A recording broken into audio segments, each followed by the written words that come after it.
Sarah Martinez had always been different from other kids in her small Texas town. While other girls her age were playing with dolls or learning to bake, she was in her grandfather's garage, taking apart old hunting rifles and learning how each piece worked together. Her grandfather, Miguel, was a Vietnam veteran who had served as a sniper, and he saw something special in his granddaughter's steady hands and sharp eyes. "Mia, you have a gift?"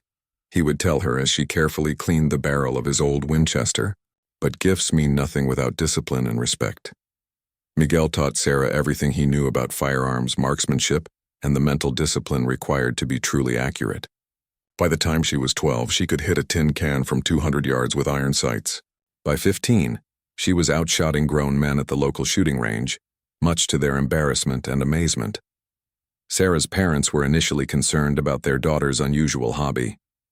Her mother, Rosa, worried that it wasn't appropriate for a young lady, while her father, David, feared it might lead her down a dangerous path. But they couldn't argue with the positive changes they saw in their daughter. The shooting discipline had taught her patience, focus, and confidence.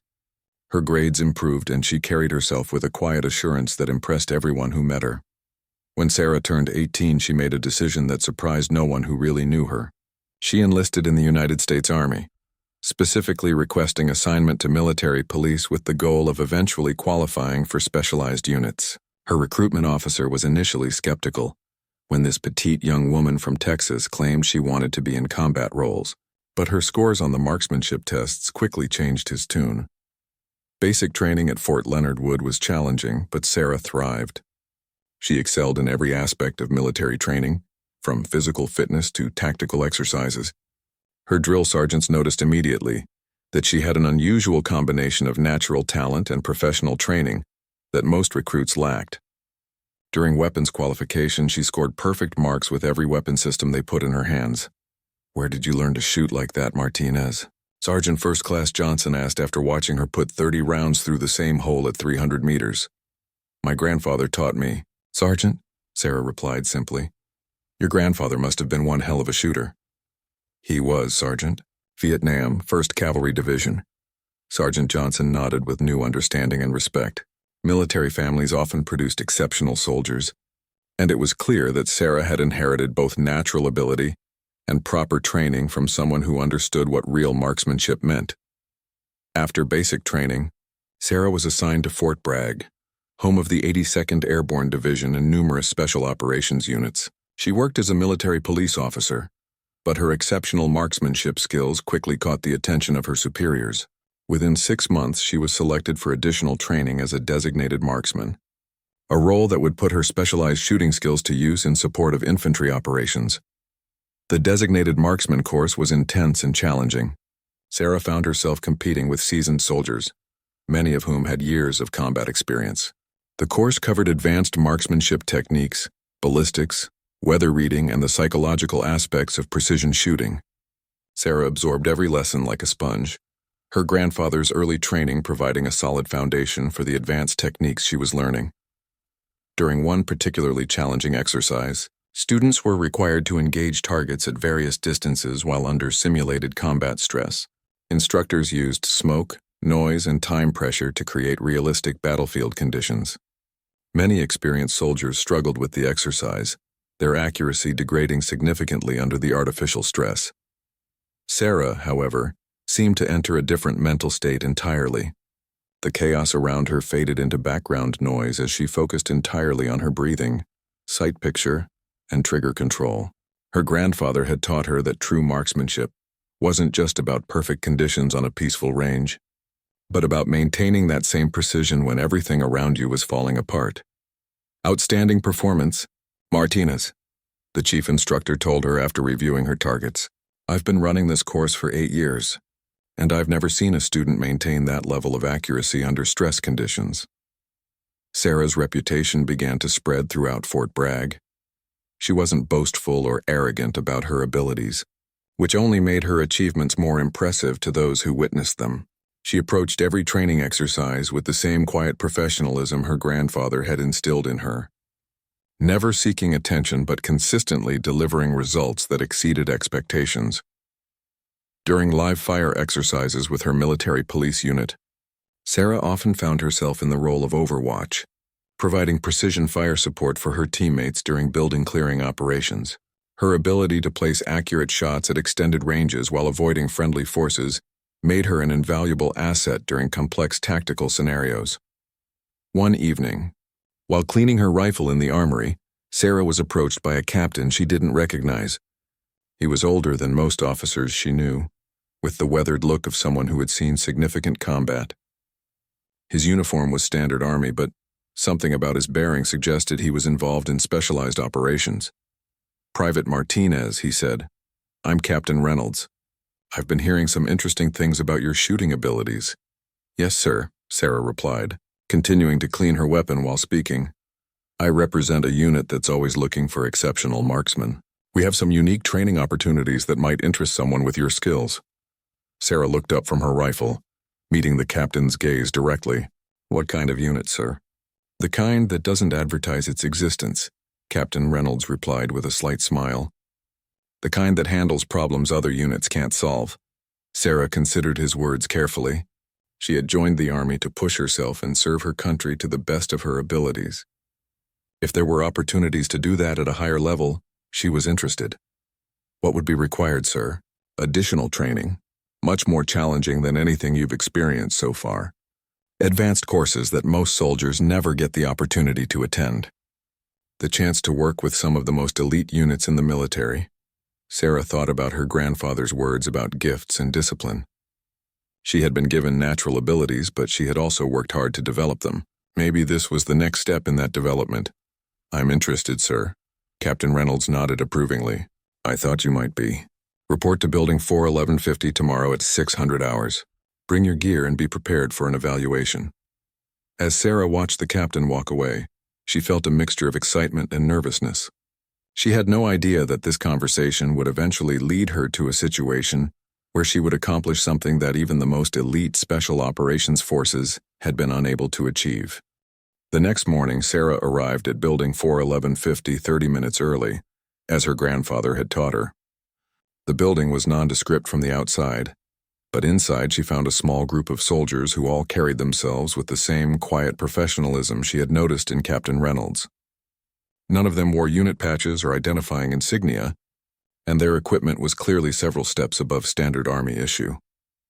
Captain Reynolds introduced her to the evaluation team, which included a master sergeant with the weathered hands of someone who had spent decades handling precision weapons, and a major whose intense gaze seemed to catalog every detail about her appearance and bearing.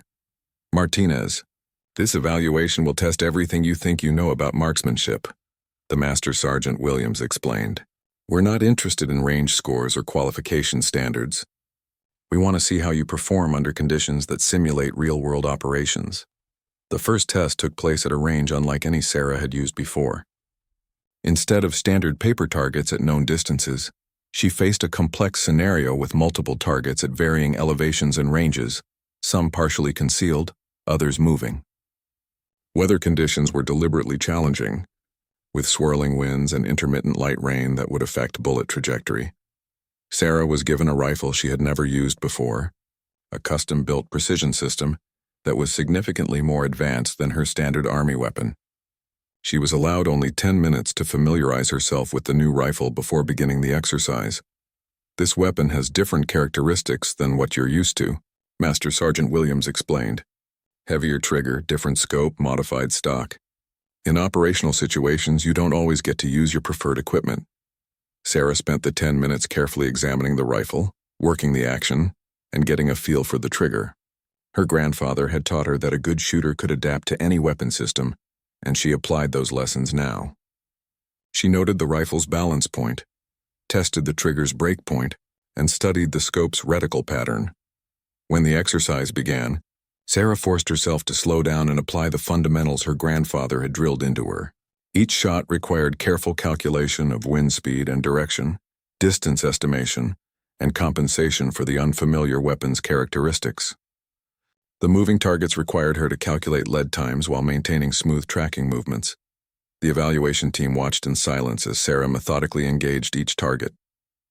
Her first shot with the unfamiliar rifle missed by several inches, but she quickly adjusted and began connecting with subsequent targets. By the end of the exercise, she had successfully engaged 17 of 20 targets, a result that clearly impressed her evaluators. Acceptable performance, Major Coleman said, though Sarah caught a hint of approval in his otherwise neutral tone. Most soldiers struggle significantly when forced to adapt to unfamiliar equipment under stress. The second phase of the evaluation moved to an urban environment training facility, where Sarah faced scenarios that required her to provide precision fire support, while friendly forces moved through complex terrain below. The exercise tested her ability to distinguish between combatants and non-combatants in dynamic situations, while maintaining awareness of friendly force positions. Sarah found herself positioned on a rooftop overlooking a mock village where her fellow soldiers moved through buildings and alleyways. Her radio crackled with updates on friendly positions and requests for fire support against hostile targets. The challenge was identifying legitimate targets while avoiding any shots that might endanger friendly forces. Overwatch. "We have movement in the blue building, second floor, northeast window," came the call from the ground team leader. Sarah scanned the indicated building through her scope, locating the window and observing for several seconds before identifying a figure with a weapon. She calculated the angle and distance, confirmed her backdrop was clear of friendly forces, and took the shot. The target dropped immediately. "Good hit, Overwatch. Target down." The exercise continued for 45 minutes, with Sarah successfully engaging multiple targets while maintaining constant awareness of friendly force positions. Her ability to make quick but accurate assessments impressed the evaluation team, particularly when she correctly identified and refused to engage several targets that turned out to be non-combatants. "Excellent target discrimination," Master Sergeant Williams noted. "That's often the most difficult skill to develop. Many shooters can hit targets accurately but struggle with the decision-making process." The final phase of the evaluation was psychological rather than physical. Sarah found herself in a small conference room with a military psychologist who asked probing questions about her motivations, her emotional stability under stress, and her ability to handle the unique pressures associated with precision marksmanship in combat situations. "What drives you to pursue this type of role?" the psychologist asked. "I want to serve at the highest level I'm capable of," Sarah replied honestly. "My grandfather taught me that if you have abilities, you have an obligation to develop them and use them responsibly." "How do you think you would handle taking a human life?" Sarah had considered this question many times since joining the Army. "I understand that it's a possibility in military service. I hope it never becomes necessary, but if it does, I'm prepared to do my duty to protect my fellow soldiers and accomplish the mission." The psychologist made notes and continued with questions designed to explore her emotional resilience and decision-making processes under stress. Sarah answered each question thoughtfully and honestly, drawing on the mental discipline her grandfather had taught her alongside marksmanship skills. After completing all phases of the evaluation, Sarah was dismissed and told she would receive word about the results within a few days.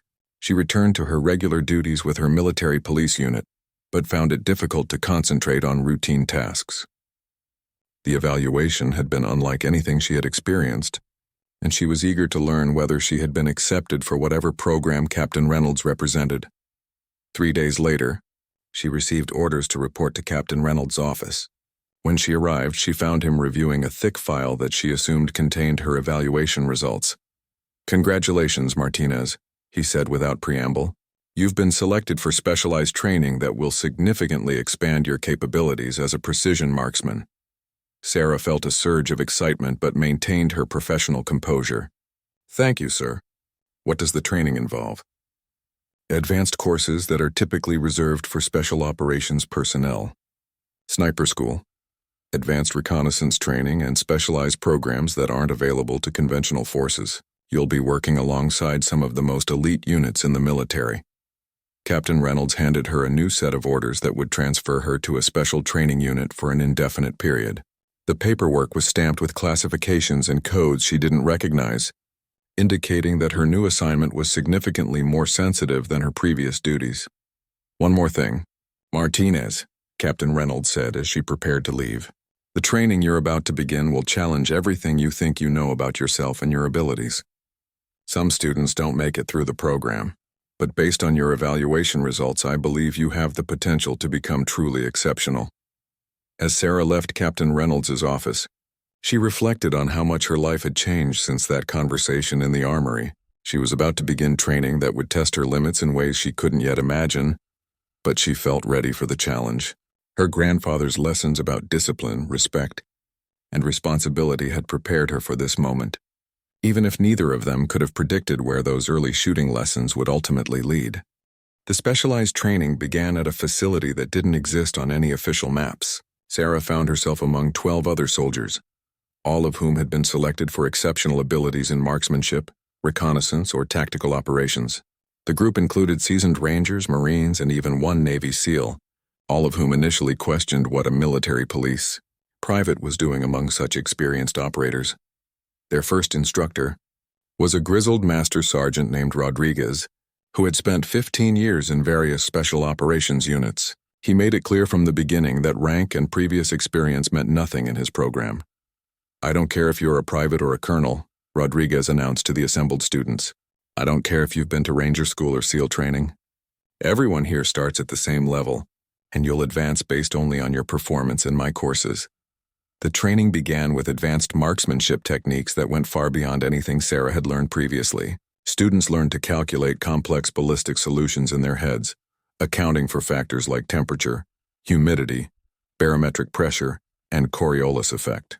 They practiced shooting from unconventional positions and learned to engage targets at ranges that most soldiers never attempted. Sarah discovered that her natural abilities and her grandfather's early training had given her advantages that even experienced special operations soldiers lacked. While others struggled with the mathematical calculations required for extreme range shooting, she found herself intuitively understanding how environmental factors affected bullet trajectory. "Martinez," Sergeant Rodriguez called during a particularly challenging long-range exercise, "you're consistently outperforming students with years more experience." "Where did this come from?" "My grandfather started teaching me when I was young, Sergeant," Sarah replied. He emphasized understanding the fundamentals rather than just memorizing procedures. Rodriguez nodded approvingly. "Fundamentals are everything. Fancy equipment and advanced techniques are worthless without solid basics." The second phase of training focused on fieldcraft and reconnaissance skills. Students learned to move undetected across various terrain types, establish concealed observation positions, and gather intelligence while remaining hidden for extended periods. Sarah found this aspect of training more challenging than marksmanship, but she applied the same methodical approach her grandfather had taught her. During one exercise, students were required to infiltrate an area defended by other soldiers and establish an observation post without being detected. Sarah spent hours studying maps and aerial photographs, planning her approach route and identifying potential hiding positions. When the exercise began, she moved slowly and carefully, using natural terrain features to conceal her movement. After 6 hours of careful infiltration, Sarah established her position in a cluster of rocks that provided excellent concealment while offering clear views of the target area. She remained in position for 12 hours, documenting all activity in the area and transmitting regular reports to her instructors via encrypted radio. "Outstanding fieldcraft." "Martinez," her instructor commented after the exercise, "you demonstrated patience and discipline that many experienced operators struggle to maintain." The psychological aspects of the training proved equally challenging. Students participated in exercises designed to test their decision-making abilities under extreme stress, their emotional stability during extended isolation, and their capacity to maintain performance standards while operating with minimal sleep and nutrition. Sarah found that her grandfather's emphasis on mental discipline served her well during these challenges. When other students became frustrated or emotional under stress, she maintained the calm focus he had taught her during those early shooting lessons. The ability to control her emotional responses while maintaining clear thinking became one of her strongest assets. One of the most demanding exercises required students to remain in concealed positions for 72 hours while conducting surveillance and being hunted by opposition forces. Sarah established her hide site in a drainage culvert that provided excellent concealment, but was extremely uncomfortable. For 3 days, she maintained her observation schedule while eating only field rations and getting minimal sleep. On the second day, opposition forces came within 10 feet of her position, While conducting their search, Sarah remained perfectly still, controlling her breathing and heart rate while the searchers examined the area around her hiding spot. After 30 minutes that felt like hours, they moved on without detecting her. Exceptional performance under pressure, her instructor noted. Many experienced operators would have been detected in that situation. As the training progressed, Sarah began to understand that she was being prepared for missions that went far beyond conventional military operations. The skills she was learning were designed for situations where failure meant death, not just mission failure. Her instructors began treating her less like a student and more like a future peer, discussing advanced tactical concepts and sharing experiences from actual operations. Master, Sergeant Rodriguez pulled her aside after a particularly demanding exercise where she had outperformed everyone in her class. Martinez, I've been doing this for 15 years and I've trained some of the best shooters in the military, he said. You have a combination of natural ability and mental discipline that's extremely rare. I think you're destined for missions that most of us will never see. During the final phase of training, students worked with actual special operations units on realistic exercises. Sarah found herself attached to a SEAL team for a week-long training exercise that simulated deep reconnaissance missions behind enemy lines. The SEALs initially questioned having an outsider, especially a female soldier attached to their team. Nothing personal. Martinez, the team leader, Chief Petty Officer Harrison explained, but we've trained together for years. Adding someone new changes our whole dynamic. Sarah understood their concerns and focused on proving her value through performance rather than words. During the exercise, she provided overwatch for the team's movements, gathered intelligence from concealed positions, and demonstrated her ability to operate effectively as part of a tightly knit unit. On the fourth day of the exercise, the SEAL team encountered a scenario where they needed to neutralize a high-value target at extreme range while avoiding detection by security forces. The shot required accuracy at a distance that pushed the limits of their equipment and training. That's a 1,000-meter shot in shifting winds, Chief Harrison observed. Even our best shooter might struggle with these conditions. Sarah studied the target through her scope, calculating wind speed and direction, temperature effects, and the target's movement patterns. The shot required perfect timing and execution with no margin for error. I can make the shot, Chief, Sarah said quietly. Chief Harrison studied her for a moment, then nodded. Take it. Sarah controlled her breathing, waited for a lull in the wind, and squeezed the trigger. The shot was perfect, striking the target center mass at a distance that impressed even the experienced SEALs. Outstanding shot, Chief Harrison said, and Sarah could hear genuine respect in his voice. I've seen a lot of good shooters, but that was exceptional. By the end of the exercise, the SEAL team had fully accepted Sarah as a capable operator. They recommended her for additional training opportunities and spoke highly of her abilities to their superiors. When Sarah completed the specialized training program, she had transformed from a military police private into a precision marksman capable of operating alongside the military's most elite units. Her instructors recommended her for assignment to missions that required the highest levels of skill and reliability. Captain Reynolds met with her again as she prepared for her next assignment.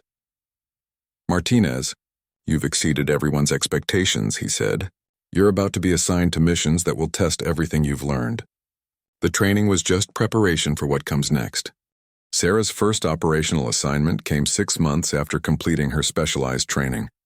She found herself attached to a joint special operations task force, operating in a classified location in the Middle East.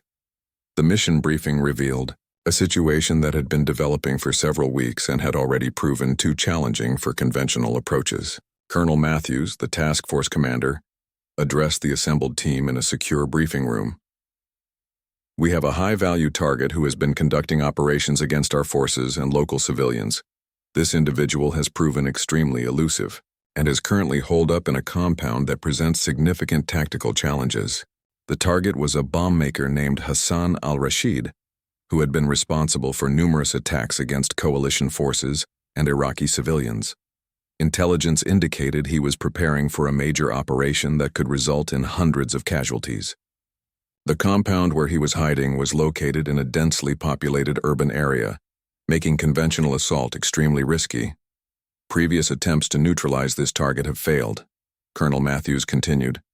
2 weeks ago, a SEAL team attempted A direct assault but was forced to withdraw due to heavy resistance and the risk of civilian casualties. Last week, an airstrike was considered but rejected because the target building is surrounded by residential structures.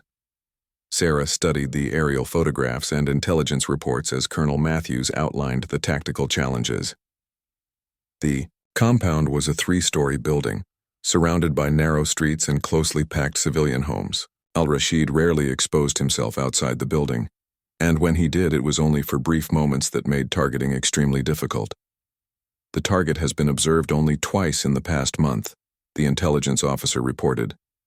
Both times he appeared briefly on a 3rd-floor balcony that overlooks the compound's courtyard. Our analysis indicates these appearances last no more than 30 to 40 seconds. The briefing revealed that previous surveillance teams had been unable to establish effective observation positions close enough to the compound. The surrounding area was heavily patrolled by hostile forces, and any position near enough for accurate targeting would be quickly detected and eliminated. "This is where our newest asset comes in," Colonel Matthews said, indicating Sarah. "Specialist Martinez has demonstrated exceptional long-range capabilities and fieldcraft skills that may allow us to solve this problem." Sarah studied the terrain, maps and satellite imagery, calculating distances and identifying potential observation positions. The nearest concealed position that offered a clear line of sight to the target balcony was approximately 1,200 meters away, far beyond the effective range of most shooters. The shot would require perfect conditions and flawless execution. "Sir, the distance and environmental factors make this an extremely challenging shot," Sarah said honestly. "But it's within the realm of possibility if I can establish a stable position and get accurate intelligence on the target's movement patterns." Master Sergeant Rodriguez, who had accompanied Sarah to this assignment, provided additional context. "Specialist Martinez has consistently demonstrated accuracy at these ranges during training. If anyone can make this shot, she can." The mission planning took 3 days, during which Sarah worked with intelligence analysts to study every detail of the target area. She memorized the compound's layout, identified all potential escape routes, and studied weather patterns that would affect the shot. Most importantly, she worked with surveillance teams to establish the target's routine and predict when he might appear on the balcony. "Al-Rashid appears to use the balcony for communication purposes," the intelligence analyst explained.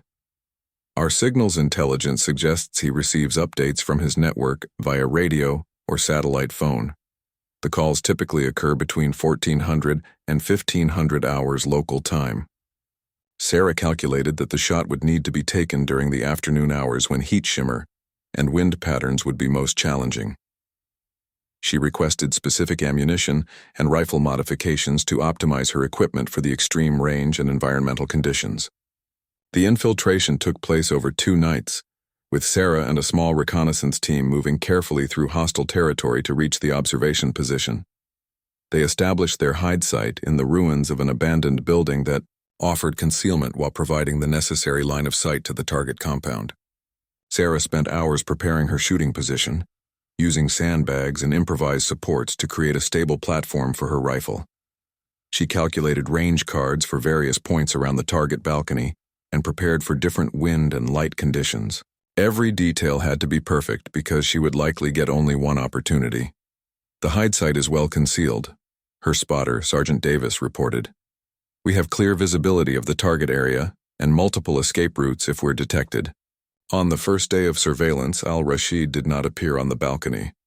Sarah maintained her position for 8 hours, monitoring the compound for any signs of activity, while remaining ready to take the shot if the opportunity presented itself. The waiting was perhaps the most challenging aspect of the mission, requiring mental discipline to stay alert and ready for hours at a time. On the second day, their patience was rewarded. At 14:30 hours, Sarah observed movement on the target balcony through her scope.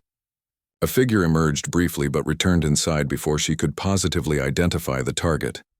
The sighting confirmed that their intelligence about the timing was accurate. "Movement on the balcony," Sarah whispered into her radio. Unable to confirm identity, "Maintain position and wait for positive identification," came the reply from the command post. At 14:45 hours, the target appeared again. This time, Sarah had a clear view through her scope and was able to confirm the target's identity using photographs from the intelligence briefing. Al-Rashid stood on the balcony with what appeared to be a communication device, speaking into it while scanning the surrounding area. Positive identification of the target, Sarah reported. Clear shot available. Take the shot when ready, Colonel Matthews responded. Sarah controlled her breathing and calculated the final adjustments for wind and distance. The target was approximately 1,247 meters away, requiring precise elevation and windage corrections. She had rehearsed this shot dozens of times in training, but now the margin for error was 0. Al-Rashid continued speaking into his communication device, occasionally moving slightly but remaining in the general area of the balcony. Sarah waited for the perfect moment when the target was stationary and her natural respiratory pause aligned with optimal conditions. The shot broke cleanly, and Sarah watched through her scope as the bullet traveled across the urban landscape. At that distance, there was a noticeable delay between trigger pull and impact. After what seemed like an eternity, but was actually only a few seconds, she observed the target drop immediately. Target down, Sarah reported calmly. Confirmed. Excellent shot, Specialist Martinez, came the reply from the command post.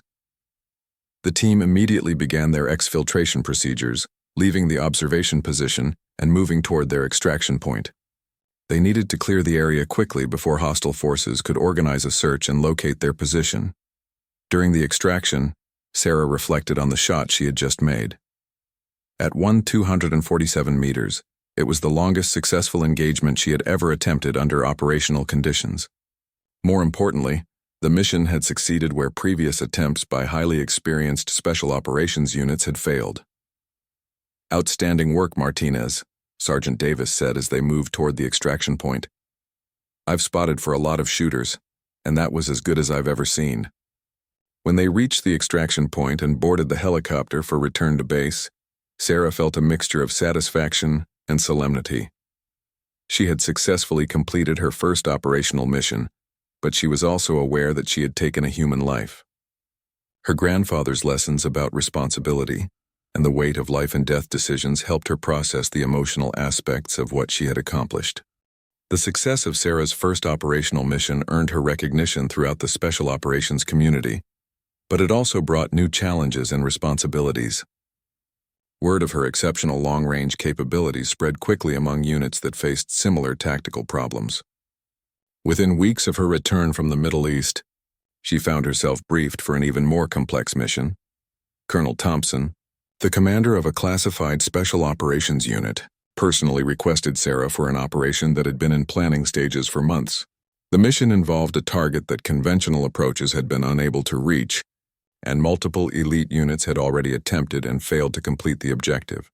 Specialist Martinez, this mission is unlike anything you've faced before, Colonel Thompson explained during the initial briefing. The target is a terrorist leader named Viktor Kozlov, a former Spetsnaz operator who has been organizing attacks across Eastern Europe. He's extremely security conscious and has evaded multiple attempts at capture or elimination. The intelligence briefing revealed that Kozlov operated from a heavily fortified compound in a mountainous region where the terrain made conventional assault nearly impossible. The compound was built into the side of a mountain, with natural barriers protecting most approaches. Previous reconnaissance had shown that Kozlov rarely exposed himself outside the compound's defensive perimeter. 3 weeks ago, Delta Force attempted a helicopter assault, the operations officer continued. They were forced to abort due to heavy anti-aircraft fire. 2 weeks ago, a SEAL team tried a climbing approach but was detected and engaged before reaching the compound. Last week, Rangers attempted to establish a forward observation post but were driven off by superior numbers. Sarah studied the topographical maps and satellite imagery, noting the extreme distances and challenging angles involved in any potential shooting position. The compound was positioned in such a way that effective observation points were located at ranges exceeding 1,500 meters, with significant elevation differences that would complicate ballistic calculations. The only position we've identified that offers a clear line of sight to the compound is here. The intelligence analyst pointed to a ridge nearly 2 kilometers away. The distance is approximately 1,800 meters with a 400-meter elevation difference. Weather conditions in the region are consistently challenging, with high winds and rapid temperature changes. Sarah recognized immediately that this mission would push her abilities to their absolute limits. An 1,800-meter shot with significant elevation differences was beyond what most people considered possible, even under ideal conditions. The environmental factors in the mountainous terrain would make the shot exponentially more difficult. "Sir, this is an extremely long-range engagement," Sarah said honestly. "The distance alone would be challenging, but combined with the elevation difference and weather conditions, the margin for error is essentially zero." "We understand the challenges," Colonel Thompson replied, "but intelligence suggests that Kozlov is planning a major operation against civilian targets in European cities. If we can't stop him soon, hundreds of innocent people will die." Sarah spent the next week in intensive preparation, working with ballistics experts to calculate precise firing solutions for the extreme range and elevation. She practiced with ammunition specifically manufactured for long-range precision and worked with meteorologists to understand the weather patterns in the target area. Every variable had to be accounted for because there would be no opportunity for adjustment shots. The infiltration required a week-long movement through hostile territory, with Sarah and a small team traveling on foot through mountainous terrain to reach the observation position. They carried specialized equipment including a custom rifle system designed specifically for extreme range engagements, advanced meteorological instruments, and communication gear for coordinating with intelligence assets. The observation position was a narrow ledge on a ridge that offered concealment while providing the necessary line of sight to the target compound. Sarah spent 2 days preparing her shooting position, using engineering techniques to create a stable platform that could accommodate the precise adjustments required for such a long shot. "The position is as stable as we can make it," her spotter, Staff Sergeant Williams, reported. "Wind patterns are consistent with our predictions, but they're definitely challenging." Intelligence reports indicated that Kozlov typically appeared on the compound's main balcony each morning around 800 hours to conduct communications with his network. The balcony was the only location where he regularly exposed himself to potential observation, making it the only viable target area. On the first morning of surveillance, weather conditions were too poor for accurate shooting. High winds and intermittent snow made precise range estimation impossible, and Sarah knew that attempting the shot under those conditions would likely result in failure. "Weather's not cooperating," she reported to the command post. "Winds are gusting over 30 knots with poor visibility. Shot probability is essentially zero." "Understood. Maintain position and wait for improved conditions." On the second morning, conditions improved significantly. Winds had diminished to manageable levels and visibility was excellent. Sarah spent the pre-dawn hours recalculating her firing solution based on current meteorological data and preparing her equipment for the shot. At 0730 hours, surveillance assets reported movement in the target compound. Sarah began her final preparations, checking and rechecking every aspect of her equipment and firing position. The shot she was preparing to attempt was at the extreme edge of what was physically possible with current technology and human capabilities. Movement on the target balcony, Staff Sergeant Williams reported through the spotting scope. "Multiple individuals visible." Sarah peered through her rifle scope, studying the figures on the distant balcony. At 1,800 meters, positive identification was extremely difficult even with the most advanced optics available. She had to rely on intelligence reports about Kozlov's physical characteristics and typical behavior patterns.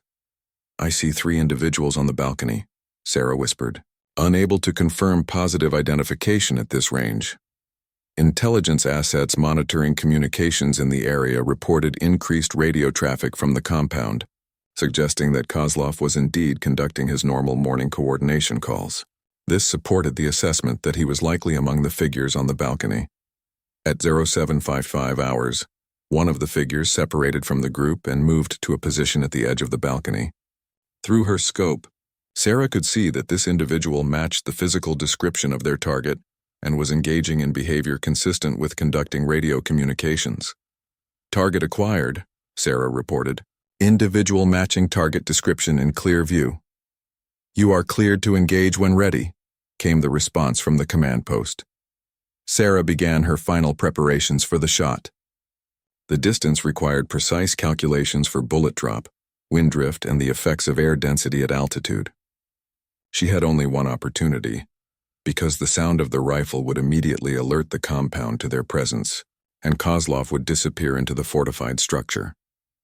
The meteorological data indicated consistent winds from the northwest at approximately 15 knots. Sarah calculated the windage adjustment required and set her scope accordingly. The elevation adjustment for the 400-meter height difference and 1,400-meter horizontal distance required precise calculations that had been rehearsed dozens of times during preparation. Sarah controlled her breathing and waited for her natural respiratory pause. At this extreme range, even the smallest movement would cause a miss. She had to time the shot perfectly with her body's natural stillness between breaths. The target remained in position, apparently engaged in radio communication. Sarah could see through her scope that he was relatively stationary, providing the stable target picture necessary for such a precise shot. At exactly 8:01 hours, Sarah squeezed the trigger. The rifle's recoil was immediately absorbed by the stable shooting position she had constructed. At 1,800 meters, the bullet's flight time was nearly 3 seconds, during which Sarah maintained her sight picture to observe the impact. Through her scope, she watched as the target suddenly dropped from view. The extreme distance made it difficult to assess the precise results, but the target's immediate disappearance suggested a successful hit. Target down, Sarah reported. Confirmed target elimination, Staff Sergeant Williams added after observing through the spotting scope.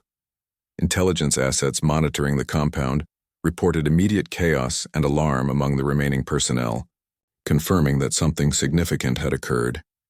Radio communications from the compound indicated medical emergency procedures, supporting the assessment that the target had been successfully engaged. Outstanding shot, Specialist Martinez, came the confirmation from the command post. Begin immediate exfiltration procedures.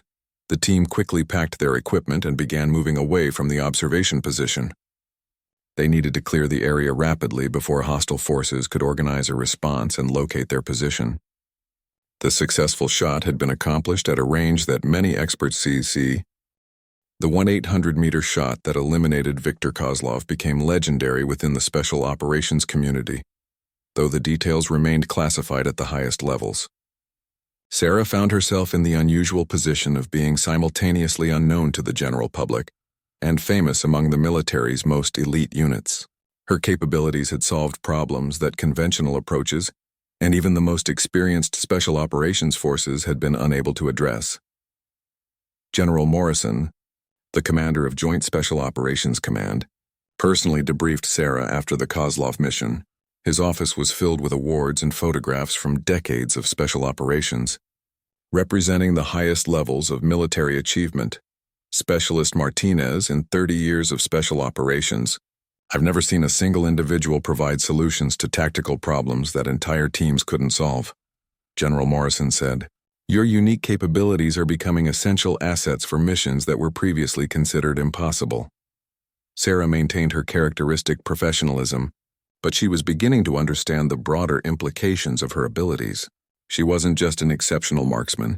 She was becoming a strategic asset capable of accomplishing objectives that conventional military approaches couldn't achieve. Sir, I'm honored to serve wherever I'm most needed, Sarah replied. My grandfather taught me that abilities come with responsibilities. General Morrison reviewed her service record and the mission reports from her recent operations. Your grandfather sounds like a wise man. The responsibilities you're accepting go beyond normal military service. You're becoming someone who can make the impossible possible. Over the following months, Sarah found herself deployed on increasingly complex missions that required her unique combination of extreme-range marksmanship and advanced fieldcraft skills. Each mission involved targets or situations where conventional special operations forces had been unsuccessful, and her involvement typically provided the breakthrough that allowed mission success. Her reputation spread beyond American forces to Allied special operations units. British SAS, Australian SASR, and other elite forces began requesting her assistance for operations where precision long-range engagement was the only viable solution. Sarah found herself working with the most skilled operators from multiple nations, earning their respect through consistent performance under the most challenging conditions. During one particularly memorable mission, Sarah worked with a British SAS team to eliminate a terrorist leader, who had been operating from a heavily defended compound in North Africa. Previous attempts by multiple Allied forces had failed due to the compound's strategic location and sophisticated defensive systems.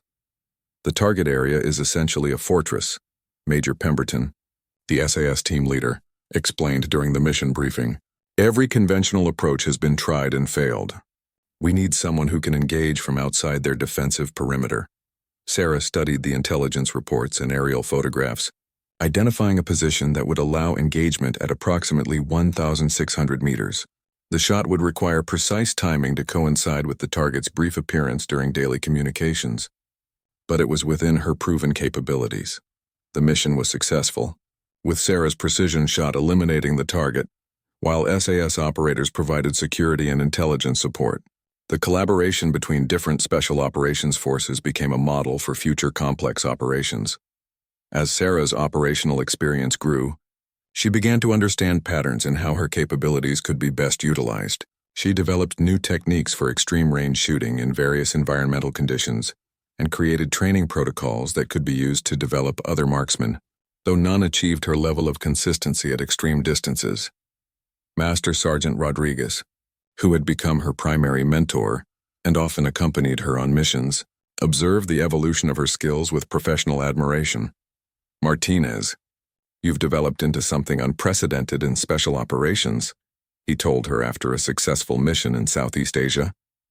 "You're not just executing shots that other people can't make. You're solving strategic problems that change the entire dynamic of operations." Sarah's most challenging mission came in her second year of special operations deployment.